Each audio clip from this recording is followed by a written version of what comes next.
Fighting for Life by Lila, Chapter 27, Begin Anew. How do we restore justice when so much injustice has been done? Since the 1973 Roe v. Wade decision, it is estimated that more than 60 million children have been killed in the United States by abortion. The global number since 1980 is estimated to exceed 1.5 billion.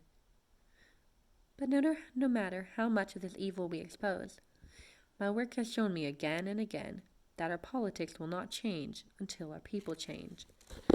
Live Action today focuses on changing the culture, one person at a time, by sharing truth that transforms lives. Only awakened hearts and minds can change the world. We recognize that abortion is a sign of a rotting culture. Many other things have gone wrong to get us to a place where killing babies has become an accepted practice. And the best place to start fixing these wrongs is in the family. Homes and families are where the future is formed. In the love between a man and a woman, and through the creative power of God, new human lives enter the world. A family is where children learn their worth, learn how to love, learn how to live. It's why the health of a family directly shapes the health of a nation. The family is where God's eternal purposes come to life. It is the beginning of each human story, a love story, whose ends are in eternity. Starting a family doesn't mean we leave the fight. It means we dare to rebuild our nation, even on a battlefield. I believe that in a world so often restless and cynical, saying yes to romance, to love, to the everyday tasks of marriage and family, is its own quiet revolution. Defying the forces of evil, one man and one woman, making a little home where vulnerability, tenderness, and laughter can thrive, is a subversive act. It also means creating a family is a supreme act of defiance, a celebration of life in the midst of a war.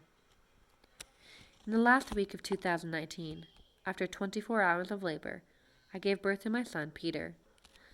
Labor was the most painful, intense, and raw experience of my life, but one I would endure 1,000 times over for Peter. My life was coming full circle. In the midst of labor, I heard a voice by the delivering room door. It was Katerina. She was peering around the privacy curtain. "Hi, Kat," I said weakly.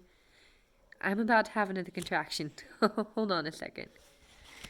I breathed through the wave of intensity that consumed my body.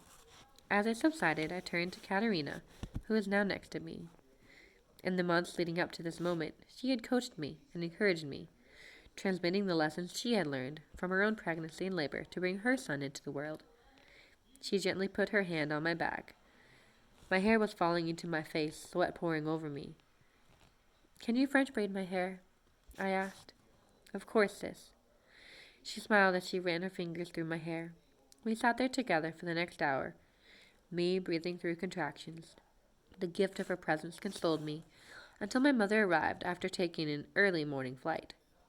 6 months before, Katerina had married her best friend, Alan, and now was pregnant with her second baby. Kat had found the secret. It is wild to experience the love I have for Peter, the innate protectiveness and willingness to do whatever I have to for him, no matter how difficult or painful. Looking at his sweet face, his little body nestled in my arms, I marvel at the pure gift of his life. Now that he is here in all of his wonder, I can't imagine the world without him. Being a mother brings the pain of this fight for life even more intensely to my heart.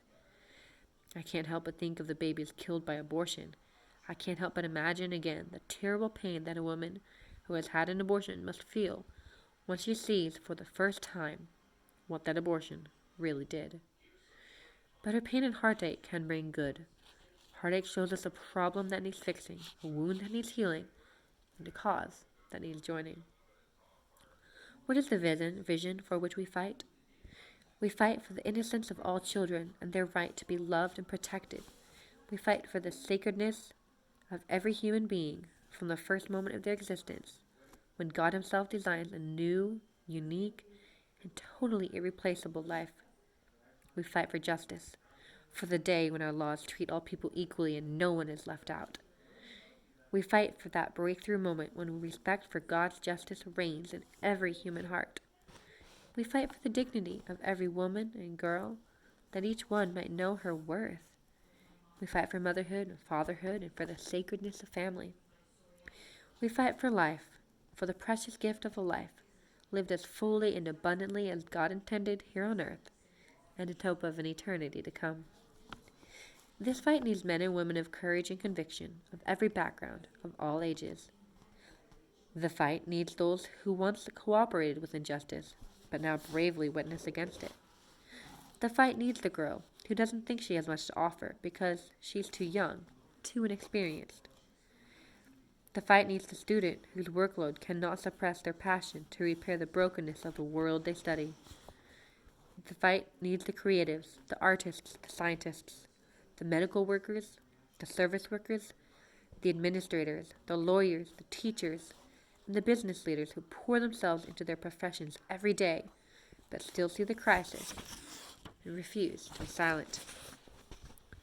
The fight needs the mothers, the fathers, busy with their children, who grieve for other children who will be deprived of love. The fight needs all of us, no matter our wounds or mistakes or imperfections. We fight with confidence, knowing that God's mercy and justice will prevail. Together, we can rebuild the broken foundations, restore what has been devastated, and renew our wounded world. Isaiah 61:4. Together, we can celebrate the new beginning. We could even close our eyes and allow ourselves to dream.